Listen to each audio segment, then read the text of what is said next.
미대오빠 인테리어와 함께 만들어가는 하이엔드 인테리어 프로젝트에 여러분을 초대합니다. 여러분 안녕하세요. 반갑습니다. 미대오빠입니다. 오늘은 인테리어 사기당하지 않는 방법에 대해서 좀 제가 알려드릴게요. 많은 분들이 인테리어 사기당하지 않는 방법에 대해서 여러분들께 말씀드렸죠. 그러나 제가 얘기할 때는 조금 다릅니다. 여러분들께서 이미 알고 계신 인테리어 사기당하지 않는 방법이 아니라 조금 다른 관점에서 좀 접근을 할게요. 그러면 도움이 되실 거라고 생각이 돼서 두 가지만 말씀드릴게요. 첫 번째는 회사의 히스토리, 그리고 두 번째는 중도금을 주지 않는다. 딱 요 두 가지입니다. 시간이 없으신 분들을 위해서 제가 짧게 10분 안에 한번 끝내보도록 할게요.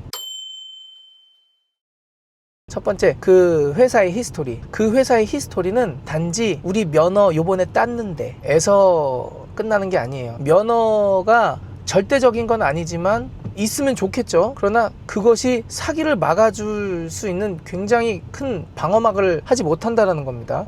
제가 디테일을 좀 배우려고 아카데미 간 적이 있어요. 거기에 지금은 한 300분 이상 수료를 하셨고 단톡방에서 지금도 열심히 디테일 서로 이제 이야기를 하시고 활동을 잘 하시는데, 그 안에서도 사기꾼이라고 그러면은 조금 말이 그렇고 열심히 하려고 했는데 사기꾼이 되어버린 그 케이스를 제가 몇 분을 봤어요. 저가 그 디테일 아카데미의 1기였는데 초반에 한 분이 나왔고 후반에도 한 분이 빵에 들어가셨다고 그러시더라고요. 그러니까 두 분 다 빵에 들어가셨고, 그리고 2기 때도 잘 하시다가 몇 년 잘 하시다가 지금은 빵에 가 계신 걸로 알고 있습니다. 그러면은 이분들이 어떤 사람들이었길래 사기꾼이 돼버렸지? 거기에 대해서 조금 예를 들어드릴게요. 첫 번째 분은 좀 마음이 급했는지 돈이 어려웠는지 몰라도 사무실도 있고 나름 인테리어 경력도 좀 있으신 분인데 저렴한 금액에 일을 그렇게 따시더라고요. 그래서 중도금까지 받으시는데, 제가 중도금 주지 말라고 그랬죠. 중도금 절대 주시면 안 됩니다. 그냥 계약금만 주는 거예요. 계약금은 말 그대로 10%면 15, 8%, 5%면 5% 딱 그만큼만 주고 진행을 하셔야 되는 겁니다. 바보가 아닌 이상 중도금은 공사 중간에 주는 거지. 그런데 내가 바보처럼 중도금까지 줘버린 케이스였어요. 왜 그러냐면은 싸게 했으니까.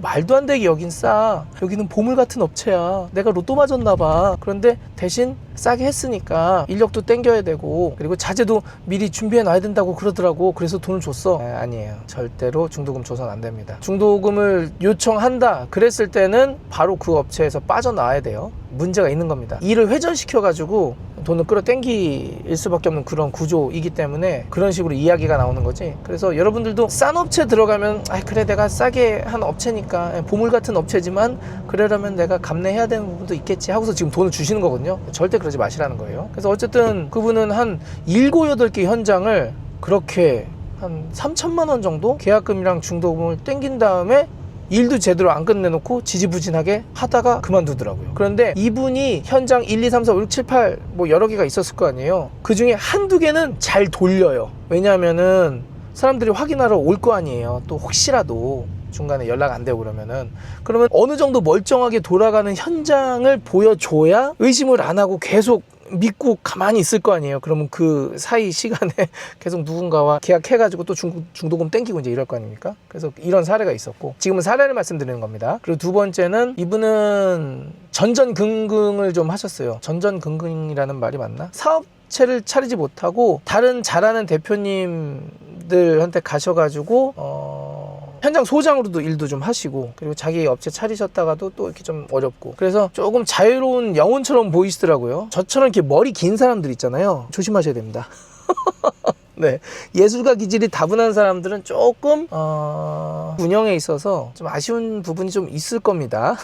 그래서 저니까 저는 저를 스스로 디스할 수 있잖아요. 이 사기꾼 얘기를 하다 보니까 자꾸 동료 대표님들 얘기를 하는 것 같아가지고. 그래서 그분은 조직을 운영을 잘 못하시는 분이었어요. 회사 조직을. 그러다 보니까는 또 그렇게 된 거죠. 떼어먹고 도망간 거죠. 그래서 두 번째는 조직 운영이 어렵다. 그리고 세 번째는 회사를 잘 차려놓고 하시다가 몇 년 동안 잘하셨어요. 그리고 평판도 굉장히 좋았고 열정도 있으셨고, 그런데 단순히 그냥 현장 디테일이 좀 안 나와서 분쟁이 난 게 아니라 여기도 마찬가지로 돈을 떼어먹고 도망갔더라고요. 그래서 사기꾼 본래가 사기꾼이 아니라 원래는 사기꾼이 아니었는데 인테리어 시장이 어려워져서 그런 건지 본인이 바람을 펴가지고 돈이 필요해서 그런 건지 몰라도 결국에는 돈을 땡겨가지고 그렇게 가시더라고요. 그래서 이런 세 가지 사례로 봤을 때 전문적인 사기꾼이 돼가지고 사기를 치러 다니는 사람이 아니었고 멀쩡한 인테리어 업자인데도 사기꾼화가 되었다, 이 얘기를 좀 말씀을 드리겠습니다. 전반에. 그러면은 누구도 사기꾼이 될 수가 있는 거예요. 저는 어떻겠어요. 그래서 가끔 고객님이, 제가 컨설팅 비용은 저는 선불로 받거든요. 그래서 그게 뭐 1, 20만 원은 아닐 거 아니에요. 이제 몇백만 원 이렇게 되니까 고객님께서 이거 드려도 되는 건가? 농담 반 진담 반으로. 그러면은 고객님, 이 뒤에 공이 두세 개 붙지 않는 이상 이 돈으로 도망가기엔 좀 그래요. 제가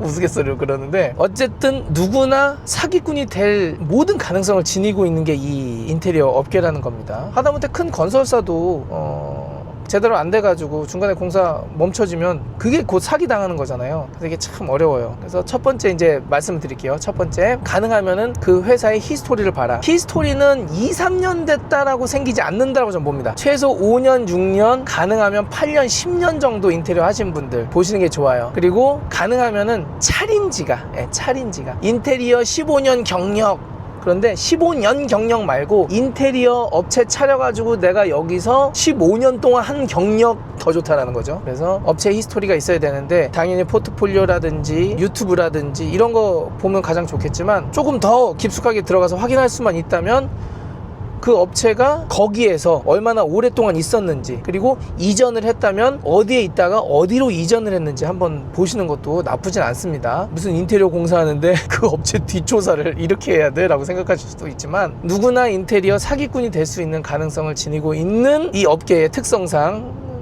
한 번 정도 히스토리를 파악해 보시는 게 좋다고 생각이 되고요. 그리고 소문도 좀 필요합니다. 소문이 요즘엔 그 스레드도 하고 인스타도 하잖아요. 좀 소문 들어보는 게 좋냐?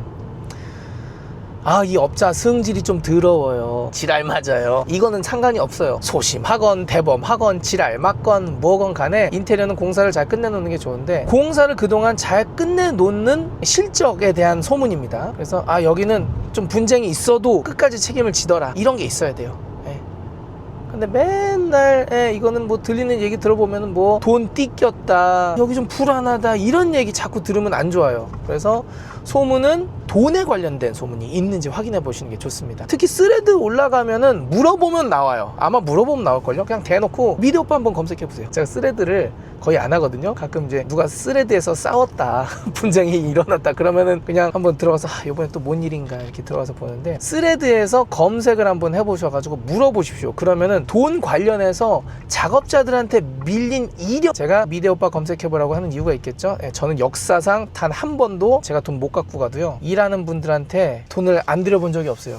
제가 어려울 때가 있었습니다. 그때도 제가 결국에는 돈을 최대한 드리려고 했어요. 그래서 갚았죠. 갚아야 돼요. 반드시. 한 팀이 있었어요. 한 팀. 제가 지금도 사랑하고 애정하는 그로우리치 팀.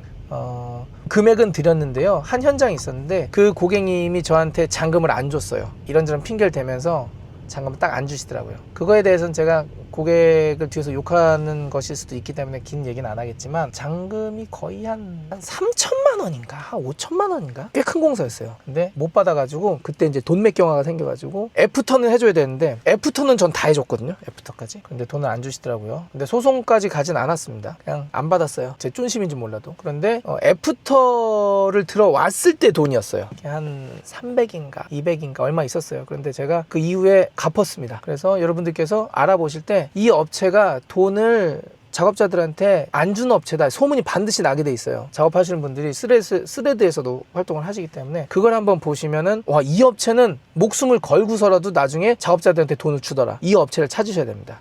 이 업체가요 뭐 디테일이 조금 그래가지고 고객이랑 뭐 좀 분쟁이 있었어요, 그런 거 말고, 여러분 그런 분쟁은요 어딜 가나 있어요. 때문에 그런 걸로 업체 판단하는 거 아닙니다. 갖다가 업체를 판단하는 겁니다. 결국에 돈이기 때문에. 그래서 그렇게 히스토리를 좀 찾아보시면 좋다. 여기까지가 그 여러분들께서 접근 가능한 그 영역이지 않을까. 그렇게 되지 않으면은 거의 뭐 흥신소 불러가지고 뒷조사까지 해야 되는데, 그런 거 있고요. 그리고 이거는 조금 약간 다른 이야기인데, 이건 좀 어렵다. 여러분 이건 그냥 재밌는 에피소드로 들으십시오. 인테리어 업자가 꽤 바람이 잘 난다랍니다. 뭐 인테리어 업자가 이렇게 바람을 잘 날까? 고객들이랑 이 상담을 하잖아요. 만남의 시간이 있어서 그런지 몰라도 남자 인테리어 업자 기준으로 그냥 하죠. 뭐 대부분 남자 인테리어 업자니까 사모님들이랑 바람이 종종 난다랍니다. 제가 사는 동네에 짜장면집이 있었는데요. 짜장면집이 갑자기 없어졌어요. 어느 날 아저씨가 바람 나가지고 도망갔대요. 그래서 직원들한테 월급도 안 주고. 그래서 이거 어떻게 판단해야 되지? 바람? 누가 바람 앞에서 자신 있게 나는 바람을 피지 않겠습니다라고 할 수가 있겠어요. 그래서 이 사람이 좀 끼가 보인다. 그러면 한 번 정도 더 깊게 생각해 보시는 것도 나쁘지 않을 듯. 예. 어쨌든 첫 번째는 그 히스토리에 대한 거. 그리고 두 번째는 돈, 중도금 절대 주면 안 된다. 이거는 뭐 심플해요. 그러나 여러분들께서 바보도 아닌데 중도금 안 주면 안 되는 거, 중도금 주면 안 되는 거죠. 중도금 주면 안 되는 걸 뭐 다 아는 건데 근데 중도금을 주고 앉아 있더라라는 거예요. 왜 그러냐면요, 말도 안 되게 싼 견적을 받았을 때는 사람이 혹하게 됩니다. 그러면은 중도금까지 달라고 또 업체가 또 그러거든요. 왜? 야, 너 싸게 해줬잖아 내가. 그러면은 나 자재도 끌어당겨야 되고 일꾼들도 끌어당겨야 되기 때문에 중도금까지 받아야 될 것 같아 해가지고 고객들한테 중도금 얘기를 한대요. 그러면은 어쩔 수 없이 쌍공사 하고, 그래 내가 쌍공사 할 거니까 줘야 되겠다 그런다고 하더라고요. 그래서 여러분 쌍공사를 하면 안 됩니다. 그런데 쌍공사가 싸게 하시는 분들도 계시잖아요. 그런 얘기를 하는 게 아니에요. 내가 기준으로 잡아놓은 디테일들인데 저렴하게 뚝 떨어지는 업체가 있을 거예요. 그런 데는 조금 히스토리도 보시고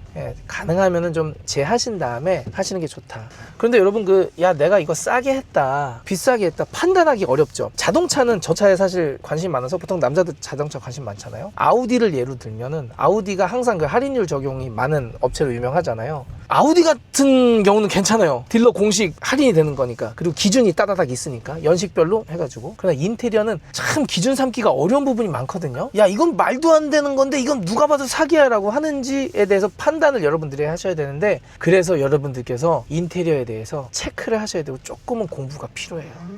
요즘에 공부 좀 하세요 이런 말들 하잖아요. 공부 좀 하세요가 돼야 됩니다. 공부하기 가장 좋은 채널이 어디예요? 제 채널이라고 전 보거든요. 그래서 돈 들어가는 거 아니니까 제 채널을 보시면서 좀 보시면은 이렇기 때문에 여기가 싸게 들어가는구나, 이렇기 때문에 이게 좀 비싸게 들어가네, 이거를 체크를 해야 됩니다. 그래서 단순히 견적을 100개 받아본다고 해서 여러분 여기가 싸 비싸 이거 판단 될 것 같죠? 안 돼요. 시공 방법에 대해서 어느 정도 내가 체크를 해야 돼요. 그래서 자동차도 마찬가지로 뭐 일반 서스펜션이냐 에어 서스펜션이냐 이거에 따라서도 금액 차이가 나는 것처럼 내가 그 스펙 시공 방법에 대해서 알아야 이게 비싸다 싸다를 체크하실 수가 있으니까 그런 걸 좀 체크하시면 좋습니다. 제가 요 며칠 전에는 그 타일 가격 왜 이렇게 비싸지지 하면서 제가 스케치하면서 알려드린 적 있죠. 300에 600각짜리는 본드부터 달라요. 그런데 우리가 지금 600에 600 그 이상의 사이즈를 들어가게 되는데 이제 600에 600 하니까 다 이제 600에 600각 사이즈 해가지고 견적 주세요 이러고 끝내더라고요. 그게 끝이 아니라고 그랬죠. 붙이는 방법에 따라서 금액이 올라갔다 내려왔다고 한다고 제가 말씀드렸죠. 그래서 그걸 알고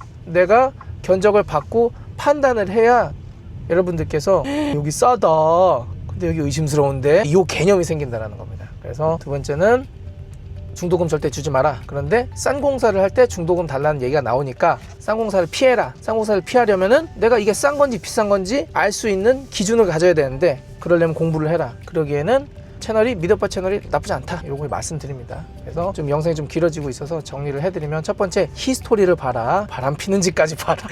농담 삼아 말씀드렸죠. 그리고 두 번째는 중도금 주지 마라. 그러려면은 싼 공사를 피해야 되는데, 싼 공사를 피하는 방법은 내가 공사에 대해서 알면 이게 말도 안 되게 싼 건지 적당히 합리적인 건지 판단이 된다. 그래서 이 두 가지 보시면 인테리어 사기를 안 당하실 가능성이 높습니다. 대부분 인테리어 사기를 당하시는 분들이 이 사람이 어디서 흘러 들어왔다 어디로 흘러 나가는지 출처가 분명한 사람인지 판단이 안 됐을 때, 그리고 싼 공사라는 미끼에 걸려서 그래 중도금 줘야지 이런 마음이 흔들릴 때 딱 이 두 가지가 걸려요 보통. 그래서 이 두 가지를 잘 체크하시면 어떨까? 싸게 잘 하시는 분들을 말씀드리는 게 아니에요. 다시 말씀드리지만 이게 싼 건지 비싼 건지 판단을 못하는 내 문제에 있는 거예요. 그러니까는 내가 좀 연구를 좀 해야 된다, 공부를 좀 해야 된다. 그러려면은 너무 급하게 하지 마시고 미디오빠 채널이 나름 괜찮으니까 오셔가지고 보시면서 공부를 하시면 어설프게 싼 업체 해가지고 괜히 미안한 마음에 중도금까지 주는 그런 불상사가 발생하지 않는다. 이렇게 보시면 되시겠습니다. 그럼 여기까지 전달 드리고요. 다음 영상에서 또 인사드리도록 하겠습니다. 감사합니다. 안녕히 계세요.